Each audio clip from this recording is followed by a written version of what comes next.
परमात्मा थे। एक अर्जुन सरजुन नाम के दो भगत थे, वो कहीं बाहर गए हुए थे। वो वापस आए तो सारे भक्तों ने कहा भाई गुरु जी का तो दिमाग चल गया, गुरु जी ने तो जुल्म कर दिया, सरेआम वैश्या वर्ती कर रहे थे, दारू पीने लग गए थे और एक वैश्या को लेकर हाथी पर घूम रहे थे। उनका ना जच्ची यह बात, अब भाई तुम गुरु जी के बारे में तुम ये शब्द कह रहे हो, तुम्हारी जुबान कट जाएगी। अरे ऐसे महापुरुष के बारे में तुम क्या बोल रहे हो, तुम्हारी कहाँ बुद्धि चली गई, कौन से पाताल में तुम कहाँ घूम रहे हो, क्या बकवाद कर रहे हो, शराब तुमने पी रखी है क्या। उन्होंने बहुत कहा, लेकिन वह उनके शिष्य दूसरे थे, उन्होंने बोले तो आप न बेरा पट जाएगा, शाम न चले जाना, वहां पर उस वैश्या के घर मिलेंगे आपको। अब उस बेटी की भावना देखकर परमात्मा वहीं पहुंच गया। उन दोनों को भी पिछोड़ना था मालिक ने, उनकी भी पिछोड़ करनी थी, जांच करनी थी ये कितने हैं। तो जाकर देखा अर्जुन सरजुन ने गली में से निकले, सामने का गेट खुला गली वाला, सामने परमात्मा बैठे चारपाई पर, वो लड़की बैठी नीचे जमीन पर और सतगुरु के पैर दबा रही। अर्जुन सरजुन एक बात आगे निकल गए, आगे निकल गए, फिर देखा गुरुजी बैठे, भाई तो बात बिगड़ गई। दोनों ने सोचा चल गुरुजी को कुछ प्रार्थना करते हैं, आकर के अंदर कहने लगे गुरुजी आपने यहां नहीं बैठना चाहिए था, यूं तो एक बदनाम औरत का द्वार है। परमात्मा कहने लगे अर्जुन सरजुन तुम मेरे शिष्य नहीं रहे बेटा, आज तुम मेरे गुरु होगे जब गुरु जी को राय दे रहे हो। अर्जा भाग जाओ दुष्टो, तुम्हारी बुद्धि भ्रष्ट होगी। परमात्मा ने कहा कि ऊंच नीच में हम रहें, ये तो मेरे लिए तो हार्ड चाम की दे। अर्जुन सरजुन समझियो तुम करियो शब्द सने,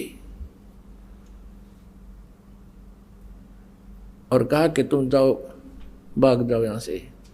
अब उनकी तो वो कुछ अच्छी संस्कारी हंस थे, वही बैठ गए पेट पकड़ के, अब हमने गलती कर दी भगवान, हे परमात्मा हमारी तो बुद्धि चल गई। अरे निकम्यो, जब मेरे से इतना लाभ तुमको मिल रहा था, जब तुम भगवान था, अब मैं दुष्ट हो गया, इतनी अकल भी काम नहीं कर रही, तुम्हारे मुर्दे तक जीत दे करे, तुम्हारे हर तरह से लाभ मिला। तो अर्जुन सरजुन बैठ के न बोले भगवान हम पापियों का उद्धार भी हो सकता है। परमात्मा बोले अब इस शरीर से नहीं हो सकता, क्योंकि तुम कितनी बात बना लो, अब तुम्हारे अंदर वो लगाव मेरे प्रति बन नहीं सकता, क्योंकि आपके हृदय में ये जमा हो चुकी है। गुरु जी हम गलत बैठे, और किसी के जच्चे भी कोई ना इस अतिथि में, तो जच वही हंस है जो अपने गुरु के प्रति एक इतनी भी आस्था बिगड़े नहीं मन में, चाहे कोई सारा समाज कह ले। आज इस दास के साथ वही लीला हुई, क्रोथा कांड। परमात्मा की लीला है, इतनी बदनामी कर दी, और बात जीरो भी कोई ना, गुंडा गर्दी करते थे, आश्रम में न्यू करते थे, और न्यू होता था, जुल्म होता था, समाचार पत्रों में प्रकाशित करवा दिया। यह लीला परमात्मा की थी आप जी को परखने के लिए। लेकिन आप इतने पुण्यात्मा थे, और पहले की इन दुर्घटनाओं से कि कहाँ मार खाते, ये फाउल पॉइंट आपका याद भी थे। इस कारण से आज आप सफल हुए और उसका ये परिणाम देख रहे हैं।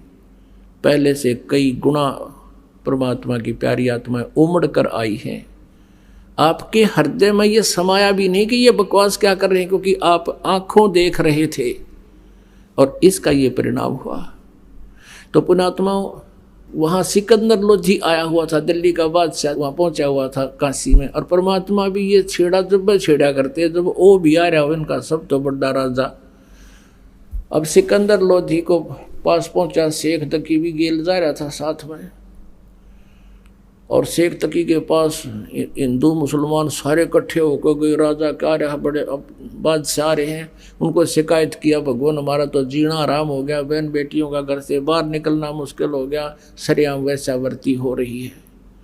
कौन है, किसने करी, लाए पकड़ कर कबीर जी को, और सिकंदर सामने खड़ा, वो दुष्ट इंसान है जिसको ऐसा राहत दी, ऐसे सुख दिए, आज उसकी बुद्धि भी चाल गई, उसकी बुद्धि भी स्लिप कर गई, और डर गया जनता ते कि तेरा राज ना चला जा।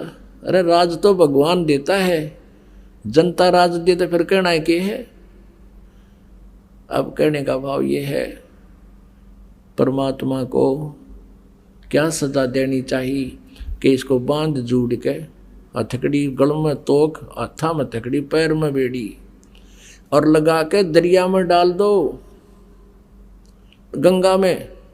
ऐसा ही किया गया, नौका में बैठाकर बेड़ी और हथकड़ी लगाए लगाए गले में तोक डले हुए, और परमात्मा को गंगा के बीच में जाकर पटक दिया। और दर्शक पूरी काशी चारों तरफ खड़ी, पूरी काशी के लोग। अब वो परमात्मा को जो जल में पटका, हथकड़ी बेड़ी अपने आप टूट के एक तरफ गिर गई, और परमात्मा उस जल पर ऐसे बैठ गए जैसे थल पर बैठा करे, और नीचे से लहरें खूब उमड़ उमड़ कर जा रही हैं। अब वो नौकाले तो वापस आ गए, परमात्मा बैठे नौके और सब देखे, अभी तो को नहीं डूबया। फिर शेख तकी ने कहा इसका पत्थर मारो, पत्थर मारो, लागे पत्थर मारन। फिर कहने लगा शेख तकी कि इसका तीर मारो, गोली मारो। अब वो भी ना लगी। फिर क्या कहा कि लाओ तोब लाओ, तोब लाओ। तो सारे बुद्धि भ्रष्ट हो रही। राजा ने आदेश दे दिया, तोब ले गए, और वहां से तोब के गोले मारे परमात्मा पे। वो कोई तो उड़े फंस, हाँ, या फिर दूर जाकर पड़ा, मन मानो 2 किलोमीटर दूर की तो जोड़ तालाब में परमात्मा ने इसी जगह ना पड़न दिया कि तो और का नाश करते हैं। कहते हैं 4 पैर तक है, ओए होए, यानी 12 घंटे तक वो दुष्ट आत्मा परमात्मा पर तोब के गोले, गोली, पत्थर, लट, कितना जो आत्मा जब मारे थे, और दाता का कुछ ना बिगड़िया। गरीबदास जी कहते हैं, गरीबदास उस पुरी में सबकी बुद्धि का नाश है, और फिर भी उनके सभी की बुद्धि का नाश हो रहा है, नो पहचान नहीं सके रहा भगवान बैठा, और इसका कोई असर नहीं हो रहा। पैर पकड़ लो हैं और माफी मांग लो। फिर परमात्मा ने सोचा कि ये शेख तकी इन भोली आत्माओं का कि न्यू रिहर्सल कराए जाएगा। एकदम नीचे बैठ गए जल में, डूबते दिख गए, सब ने खुशी बनाई, डूब गए डूब गए डूब गए। फिर गी रेती रेग इसके ऊपर। शेख तकी ने भेजे रविदास जी के पास कि पूछो वो कहाँ है, भगवान कहा करता कबीर को, भगवान है कबीर, भगवान है कबीर, पूछो कहाँ है वो। वहाँ गए तो कबीर जी वहाँ एक तारा लेकर अपने शब्द लग रहे, उन्होंने देख कर उल्टे भाग लिया जी, वो बैठा वो बैठा वो बैठा। फिर पकड़ लिया परमात्मा को। एक खूनी हाथी होता था, उसको शराब पिला देते थे, और वो फिर आदमी को बुरी तरह मारता था, तोड़ता था, फाड़ता था, और फिर उसको बुरा हाल कर देता था, खाता था। तो ऐसे कोई किसी अपराधी को सजा दिलाते थे, और दर्शक चारों तरफ खड़े हो जाते थे।